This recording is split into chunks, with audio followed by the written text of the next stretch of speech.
Gaspolting, humanis, inspiratif, bermanfaat. Assalamualaikum warahmatullahi wabarakatuh. Waalaikumsalam warahmatullahi wabarakatuh. Berjumpa lagi dengan channel Gaspolting, humanis, inspiratif, bermanfaat.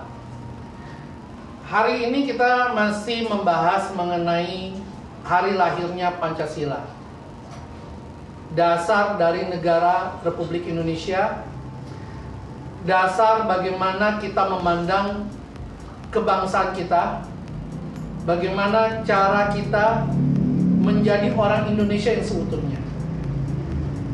Karena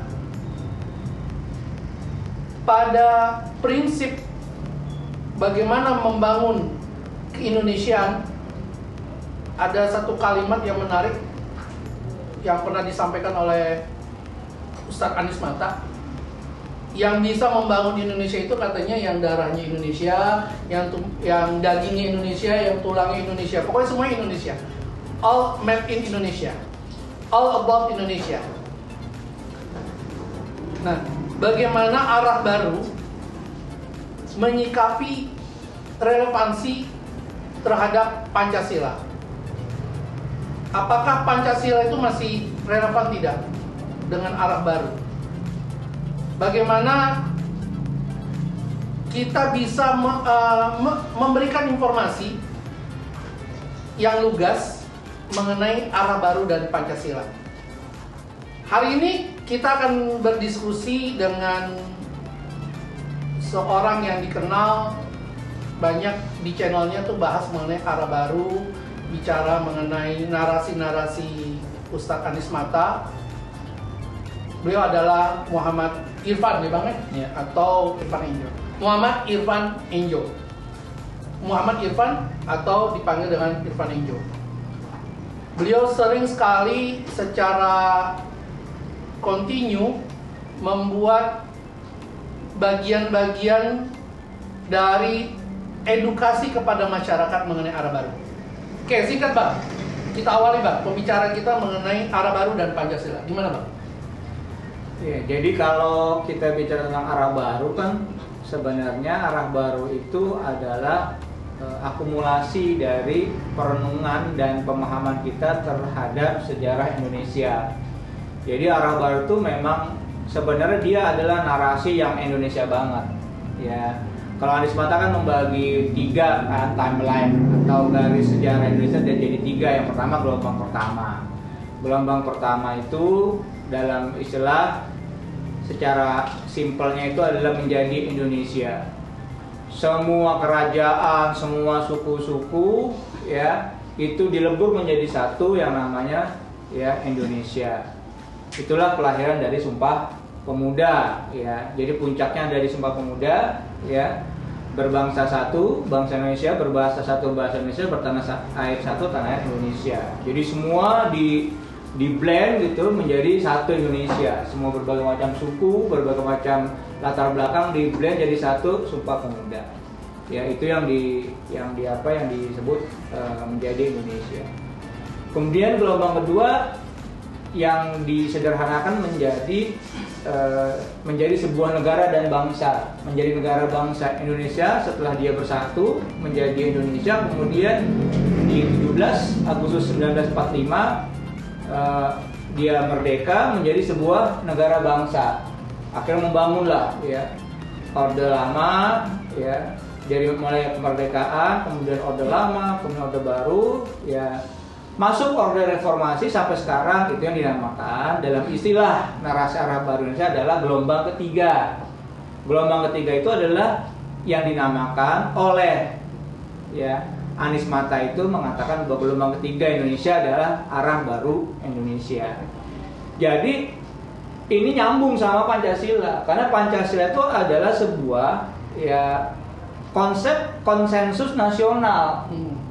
Karena keberagaman Indonesia, kemajemukan Indonesia, maka Pancasila inilah yang menyatukan. Jadi konsistensi dari persatuan Indonesia di Sumpah Pemuda, kemudian kemerdekaan Indonesia menjadi negara bangsa, kemudian lahirlah Pancasila di 1 Juni itu. Ya, nah, kenapa saya bilang konsensus? Ya, kalau Yudi Latif dalam kajian dalam kajian yang komprehensif tentang Pancasila, maka saya kutip saja, beliau mengatakan bahwa kenapa dia bagian konsensus, misalnya sila ketuhanan yang Maha Esa itu kan adalah konsensus bersama semua ya agama yang ada di Indonesia. Ya, ada Islam, ya, ada Kristen, ada Hindu, ada Buddha gitu kan. Bahkan di zaman Gus Dur masuk Konghucu gitu kan. Itu masuk dalam wadah yang namanya Pancasila di sila pertama, yaitu ketuhanan yang Maha Esa. Jadi ini konsensus bersama gitu. Kesepakatan dulu ya. Kesepakatan bersama, tetap dengan pada agama masing-masing, tetapi satu, kita mendeklarasikan sebagai bangsa bahwa kita adalah negara yang berketuhanan yang Maha Esa. Itu sila pertama. Sila kedua, karena Indonesia berbagai macam ras, berbagai macam warna kulit, ya, dari ujung Sabang sampai ujung Merauke gitu kan, kita lihat, ya. Nah, makanya munculnya sila kedua, kemanusiaan yang adil dan beradab, ya. Jadi semua warna kulit ras itu jadi satu gitu, disatukan oleh sila kedua, kemanusiaan yang adil dan beradab, ya. Dan ini sampai hari ini itu terjaga terus dalam Pancasila, ya. Kita melihat lagi kembali sekarang kasus George Floyd di Minneapolis ya, di Amerika Serikat sekarang sudah meluas ke semua kota, ya, menjadi kerusuhan yang latar belakang rasis, gitu. Ya. Di Indonesia dengan Pancasila itu, ya, itu menjadi sebuah konsensus, dan akhirnya semua warna kulit, semua etnis itu bersatu jadi di sila kedua itu. Kemudian sila ketiga, karena Indonesia ini dari berbagai macam pulau, berbagai macam bahasa, ya, berbagai macam suku, maka disatukan dengan sila ketiga, persatuan Indonesia. Itu konsensus di situ. Kemudian Indonesia juga terdiri dari berbagai macam, ya, apalagi sekarang partai politik, ya, berbagai macam pendapat, ya, berbagai macam ide dan gagasan, maka disatukan di sila keempat, kerakyatan yang dipimpin oleh hikmat kebijaksanaan dalam permusyawaratan. Perbedaan itu bisa ditengahi atau bisa disatukan dengan yang namanya musyawarah dan mufakat.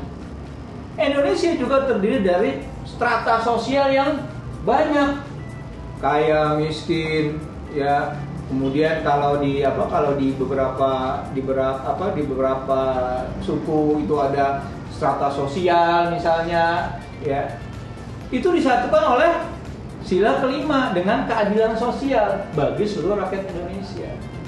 Jadi latar belakang mendiri bangsa ini, ya, terutama Bung Karno itu melahirkan Pancasila adalah hasil perenungan mendalam terhadap sejarah bangsa Indonesia, di mana bahwa sejarah bangsa adalah sejarah keberagaman, kemajemukan, sehingga harus ada sesuatu keyakinan bagi sebuah bangsa negara untuk bisa bersatu dengan segala macam perbedaan itu. Dan ini sudah dicontohkan oleh para kerajaan-kerajaan. Kita ingat Gajah Mada dengan Sumpah Pemuda, ya, Sumpah Palapa. Sumpah Palapa.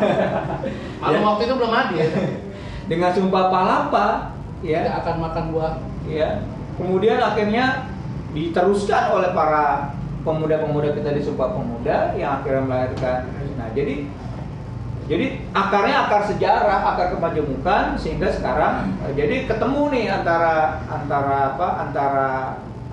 kita merenung kembali lahirnya Pancasila di 1 Juni 2020 ini dengan konsep narasi arah baru Indonesia yang ketemu tuh antara sejarahnya, kemudian gelombang pertama menyatukan Indonesia, ya, menjadi Indonesia, gelombang kedua menjadi negara bangsa modern, dan yang ketiga sekarang masuk ke arah baru Indonesia yang mudah-mudahan nanti ini akan bisa menjadikan Indonesia lebih baik, bukan hanya sekedar di tingkat nasional, tetapi tingkat internasional dia menjadi kekuatan yang bisa memimpin dunia. Menarik ya, sangat menarik ini.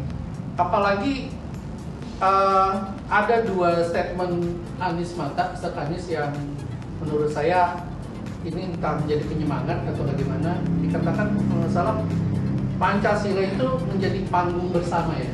Ya. menjadi panggung bersama dari anak panggung, dari ya anak wayang yang ada di panggung itu dari yang berbeda-beda.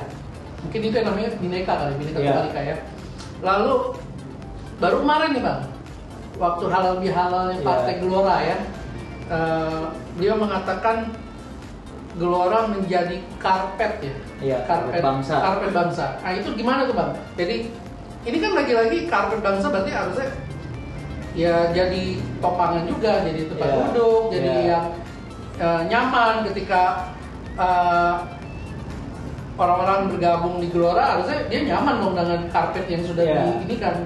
Gimana sih narasi karpet bangsa itu seru tuh. Jadi kalau di halal bihalal yang kemarin ya, kemudian juga awal sering juga dia sampaikan di forum-forum ketika diskusi, ya Anies Mata mengatakan bahwa tipe atau karakter kepemimpinan akan dikembangkan tidak hanya di Partai Gelora, tetapi juga di seluruh anak bangsa itu adalah karakter pemimpin seperti karpet. Ketika ditanya apa filosofi karpet ya, kalau pemimpin seperti karpet maka semua orang bisa duduk di situ. Jadi karakter hati dan kepribadiannya seperti karpet. Semua orang punya tempat. Kalau kita lihat karpet di masjid lah yang simpel lah gitu kan. Itu kan semua orang bisa duduk di situ, ya semua etnis bisa duduk di situ gitu kan. Mereka berbeda-beda tapi ketika dia duduk di karpet dia jadi satu gitu. Ya, nah jadi itu filosofi karpet. Jadi hatinya lapang, bukan hanya akal dan narasinya yang besar, tapi juga seorang leader yang bisa menampung semua perbedaan gitu. Memang ada perbedaan tapi dia manageable ya, kalau kata Pak Anies Mata, dia bisa dikelola ya, karena tidak mungkin kita menegasikan perbedaan, karena kita lahir dari bangsa yang tadi saya bilang kemajemukan ya, keberagaman. Tetapi dengan filosofi karpet, menjadi karpet bangsa, maka semua orang bisa duduk di situ ya, semua etnis, semua agama bisa duduk di situ. Dan itu juga cita-cita ya cita-cita yang diinginkan oleh Partai Golongan Rakyat Indonesia sebagai karpet bangsa. Jadi kalau sekarang malah pejabat atau pemimpin sekarang kan ya dimanapun lah, ini kan kita tidak hanya bicara habitnya yang di Indonesia, hampir di semua negeri ini, di luar negeri juga bicaranya red carpet. Karpetnya red carpet. Jadi malah minta dilayani gitu kan, malah minta dilayani, orang-orang yang lainnya berada di pinggiran karpet gitu kan, lalu menunduk memberikan salam hormat. Tetapi Ustadz Anies Mata malah mengatakan orang semuanya duduk di karpet gitu kan. Itu Indonesia banget ya, duduk sama rendah, tinggi, berdiri sama tinggi gitu ya. Ya memang kan filosofi di konsep, kalau kita nyambung tadi ke Pancasila kan filosofi itu juga sebenarnya kan. Ya kalau tadi filosofi karpet kebangsaan ini kan sejalan dengan konsep Pancasila yang bisa menampung semua perbedaan itu menjadi satu. Yang tadi dikatakan Bang Ghazali kan Bhinneka Tunggal Ika, kan itu muncul ya. Kalau kita lihat di lambang Garuda Pancasila, di bawah itu kan ada pita, ada Pancasila ya, 5 sila itu, kemudian di bawah ada Bhinneka Tunggal Ika. Itu kan pengejawantahan dari itu kan, karena kayak orang berbeda tapi dia punya konsensus, dan itu konsensusnya ada di Pancasila, sehingga semua orang bisa berkreasi, bisa menyampaikan gagasan, idenya dengan bingkai itu Pancasila ya. Nanti baru kita merunut lagi pada konstitusi yang berlaku, karena semua konstitusi kan ujungnya kan di Pancasila. Semua undang-undang tidak boleh bertentangan dengan ideologi negara kan gitu ya. Jadi semuanya nanti pada merujuk pada Pancasila, dan itulah sampai hari ini kejadian seperti di Amerika Serikat itu ya bukan tidak banyak ya, bahkan andai kata ada pun sangat sedikit dibanding dengan kita lihat di negara-negara lain tentang isu-isu rasial gitu kan. Ini salah satunya adalah latar belakangnya oleh lahirnya Pancasila sebagai konsensus semua anak bangsa, ya baik itu dari sisi agama, ras, ya, kemudian etnis, semua satu disatukan oleh Pancasila. Oleh sebab itu maka harus ada istilah kita harus ada apa ya, reaktualisasi lah, ya nilai-nilai itu kita coba kita hidupkan lagi menjadi karakter bangsa kita dan bisa diimplementasikan di kehidupan nyata. Ya, keren ya, keren. Awalnya sebelum dengar penjelasan tuh saya berpikir nih narasinya narasi langitan gitu loh, yang memang harus di delivery, harus disampaikan ya dengan cara yang seperti ini. Semoga makin banyak orang yang tahu mengenai ide-ide gagasan dari Partai Gelora Ya. dengan arah barunya menuju kekuatan 5 besar dunia. Dan yang bisa kita tarik kesimpulan pada sesi kali ini adalah Pancasila sudah jelas ya Bang, Pancasila sudah jelas konsensus dari semua founder negeri ini. Mereka sudah sepakat bahwa udah harga mati lah Pancasila ya. Makanya Gelora Partai Gelora Indonesia kan asasnya Pancasila. Biar tidak ada lagi kita harus meninggalkan perdebatan antara Pancasila dengan agama, Pancasila dengan karakter bangsa. Ini sudah selesai. Saatnya kita, makanya namanya arah baru. Saatnya kita sudah menatap arah baru Indonesia, masa depan Indonesia, yang tinggal dengan bingkai itu, dengan konsensus itu kita bekerja secara optimal. Nah, cara bekerjanya yaitu tadi semua bisa masuk dalam karpet, ya, semua dapat tempat gitu kan. Seorang pemimpin juga hatinya lapang, kepribadiannya lapang seperti karpet, orang bisa duduk di situ. Semua perbedaan bisa dikelola dengan baik gitu kan. Nah, itu salah satu cita-cita ya. Berarti kita tunggu Gelora Indonesia dengan karpet barunya, dengan karpetnya, dan kita harap karpet itu bisa membawa bangsa ini menjadi lompatan yang lebih tinggi, bagaikan karpet Aladin. Ya. Tapi kita juga berharap ini bukan sekedar mimpi, karena Aladin itu adanya di dalam mimpi. Ya. Aladin hanya imajiner bagi kita semua. Dan sekali lagi kita sambut hari lahir Pancasila, kita sambut arah baru Indonesia, kita jadikan Pancasila sebagai pemikiran kita bersama, kita jadikan panggung bersama kalau kata Anies Mata, dan kita akan kembali untuk gaspol dengan ide-ide yang lainnya, dengan tema-tema yang lainnya. Dan jangan lupa, Gaspol Ting sekarang udah punya kopi Gaspol. Kita mau ngobrol, kita ngopi. Kita mau ngopi, yang ngopi Gaspol. Dan sekian dulu sesi pada kali ini. Kali lagi, jangan lupa subscribe. Dan terima kasih kepada semua pihak yang sudah mensupport kegiatan ini. Semoga ke depan kita bisa bersinergi, bisa berkolaborasi jauh lebih baik. Terima kasih.